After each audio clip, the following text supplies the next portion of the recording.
If they're making up the names, how is it possible that they all made up the same names? It's Matthew, Mark, Luke, John. Who are those guys? What's the evidence for that? I don't know.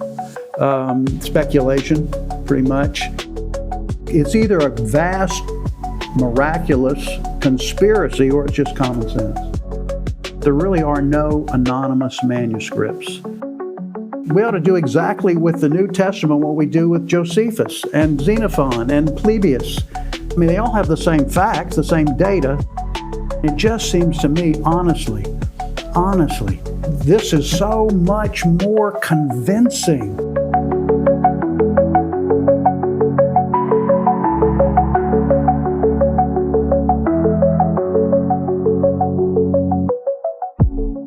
Hey, welcome to Church for Skeptics. Dan Arsenal here.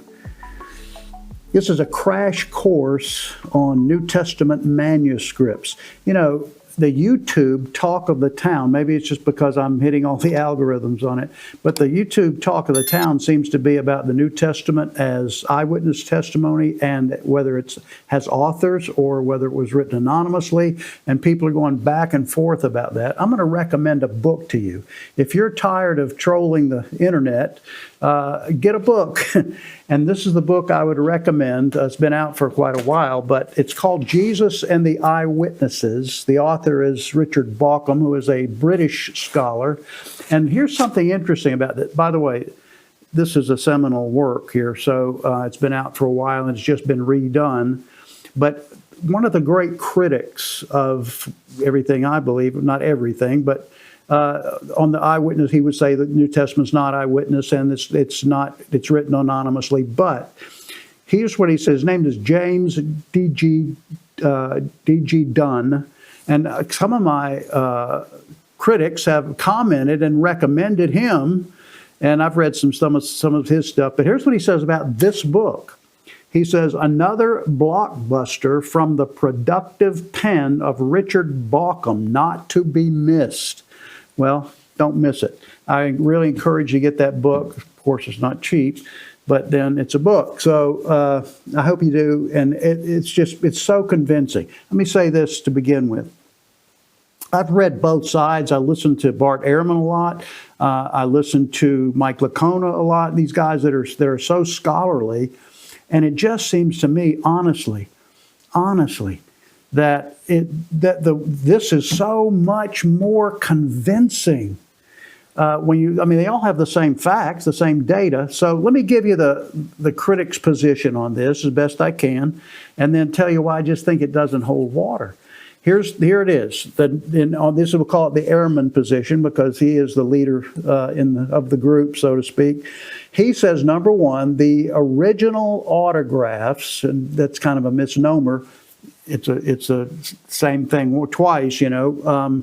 We call them the originals. Most scholars call the first writings of Matthew, Mark, Luke, and John. They don't think they were Matthew, Mark, Luke, and John, but they call them the autographs. So it just means the first writing.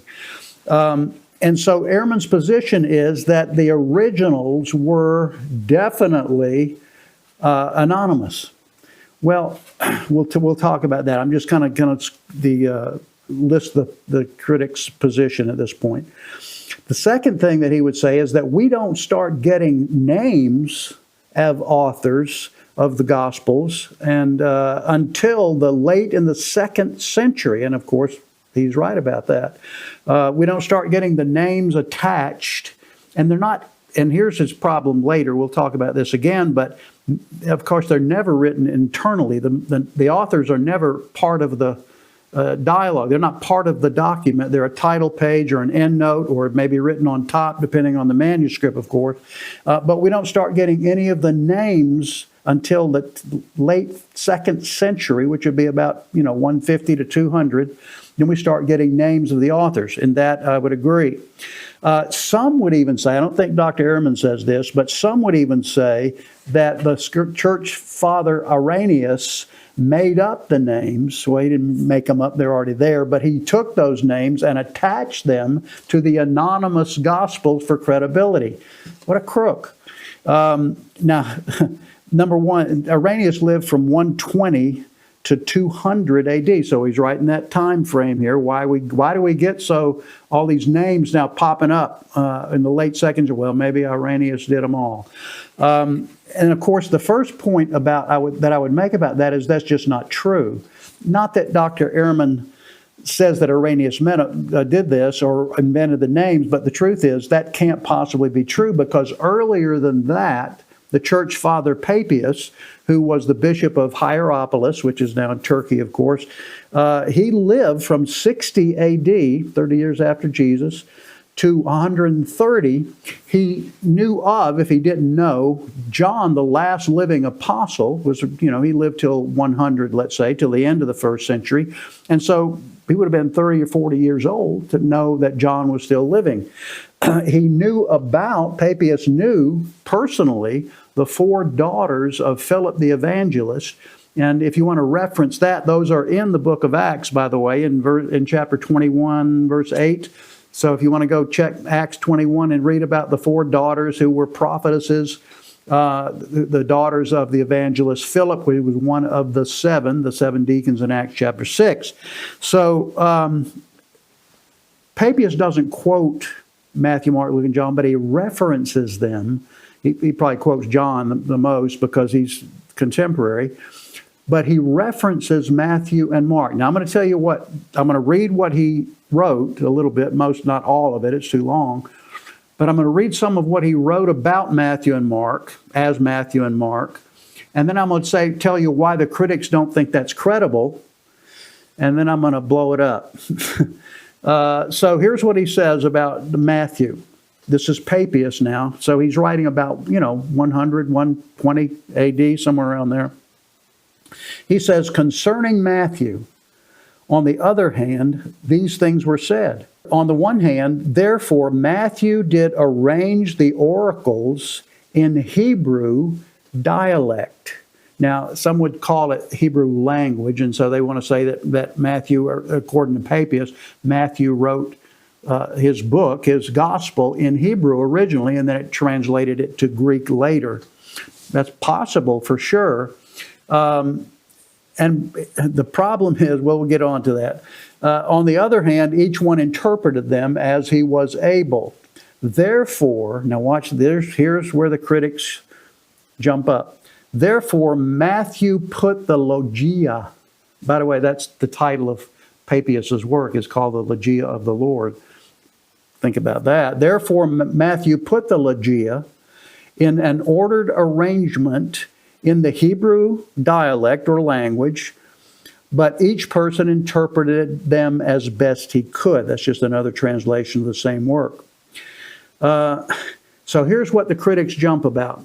First of all, they said Matthew could not possibly have been originally written in Hebrew. It has to have been written originally in Greek.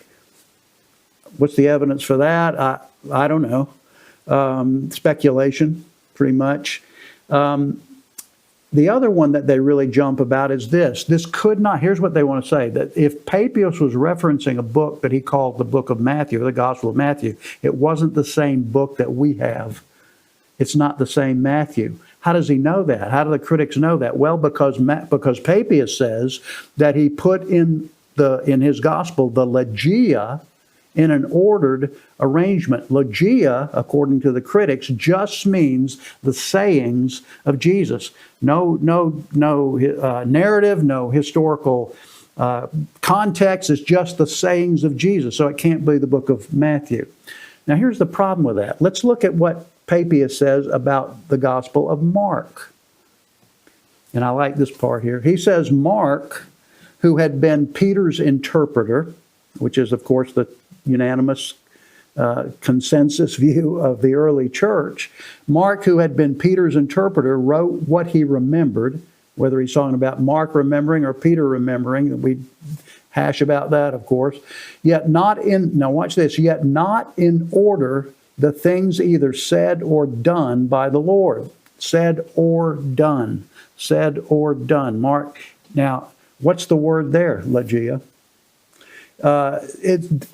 You might think, as a critic, that Logia just means the sayings of Jesus, but that's not what Papias meant.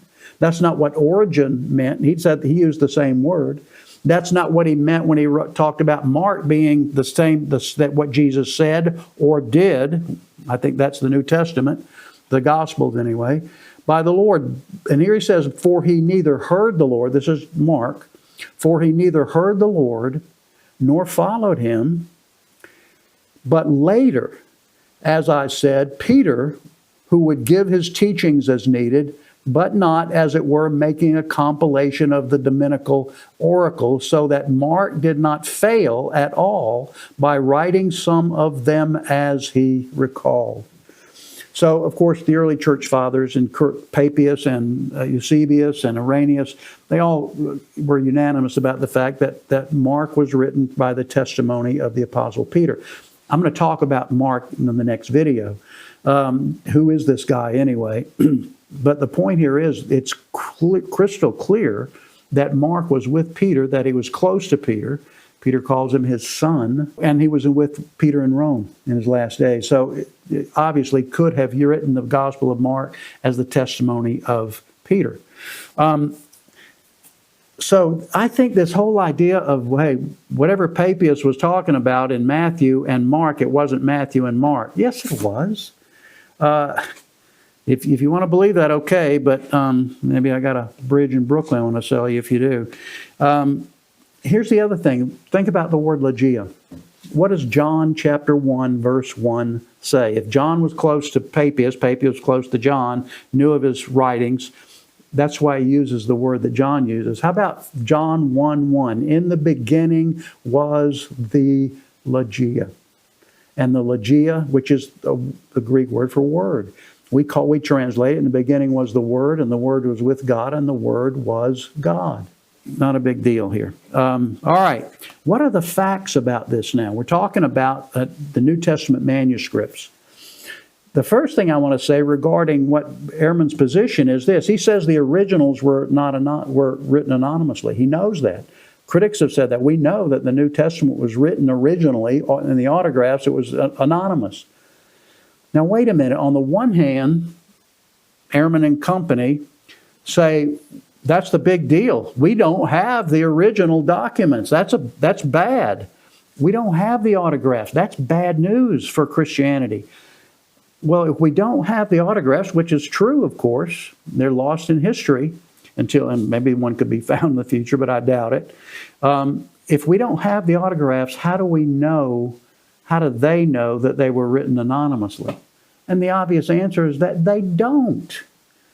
Now, the second thing I want to say is his second point, which is true, is that we don't start getting the names of the authors until middle to late 2nd century, like 150 to 200. I'm going to give you, not quote them, but I'm going to show you a couple of manuscripts and what they look like. Now, here's the big point. I've only got a couple points here in this video. The first one is this. As soon as we start getting full manuscripts or fuller manuscripts or manuscripts big enough to have titles, pages on them, we get starting the names. So he says we don't start getting the names of the authors until middle, late 2nd century. We don't start getting manuscripts until the middle or late 2nd century. Here's the big point. Number one, there are no anonymous manuscripts of the Gospels, period. Maybe Dr. Ehrman is firstly saying they're written anonymously. Maybe it's because they're not written, the names aren't internal, like I, Matthew, wrote this book. But that's true about everything in ancient world. That's true about Polybius, Xenophon, Josephus doesn't say, I, Josephus. But everybody knows they wrote those documents. Julius Caesar. How do they know that? And by the way, we don't start getting copies of those things until hundreds or even thousands of years or 1,000 years after that. So the reason that we know they were the right thing is because once we start getting the manuscripts, the names are on them. The same is true with the New Testament. It's in the genre of all these things. They're doing it like it was being done in the 1st century. And so I think it's a mountain out of a molehill, and I'm not even sure the molehill is there. Now let's look at a couple of manuscripts, and we'll kind of wind this down a little bit. P stands for papyrus, which is what the first manuscripts are written on. And then the number, like P90, just means the 90th manuscript that was discovered. And so all of the early ones, a couple in the first century, 11 maybe, something like that. There's about 124 fragments, and they're all fragments. That's the point. If you got for example, the earliest, P90 is a fragment written in the 2nd century, and it has John 18, 36 through John 19, verse 7. Not very much. Of course, it doesn't have a name attached to it. It doesn't have a title page because it doesn't have any pages. The same is true with P104, has Matthew 21 in it, some of the verses there. P52 is considered the earliest manuscript of the New Testament at all. It's about the size of a credit card. It's called the Rylands Fragment. You can go look at it in the library of John Rylands. And they're all, even those, the earliest manuscript is dated. It's a copy, of course, a little part of a copy, probably found in Egypt, I think. And it's dated, the copy was written between 100 and 125 AD. That's early 2nd century. So now when we start getting manuscripts that have lasted, we start getting the names on them. We ought to do exactly with the New Testament what we do with Josephus and Xenophon and Polybius. Yes, we have the manuscripts, and yes, the names are on there. As soon as we start getting the manuscripts, we start getting the names. And of course, the oddity of Mark and Luke, we're going to talk about those later, not today, but we will. So that's the first point here. There really are no anonymous manuscripts. And I'm not the only one that thinks that, by the way. There are scholars, this one included here, Richard Bauckham, who says the same thing. It's a misdirection. It's deceitful to say that that all the New Testament Gospels are anonymous. That's deceitful. Now, the second thing I want to say to this, there are no manuscripts, and this is remarkable, there are no manuscripts with other names other than our beloved Matthew, Mark, Luke, and John.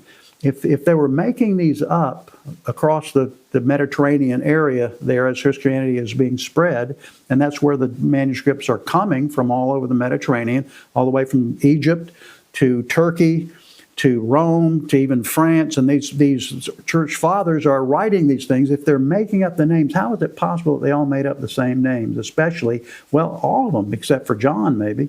Matthew, Mark, Luke, John. Who are those guys? It's either a vast, miraculous conspiracy or it's just common sense. And I vote for common sense. So maybe you want to reject the New Testament, but it should not be for historical reasons or textual reasons. Thanks for watching.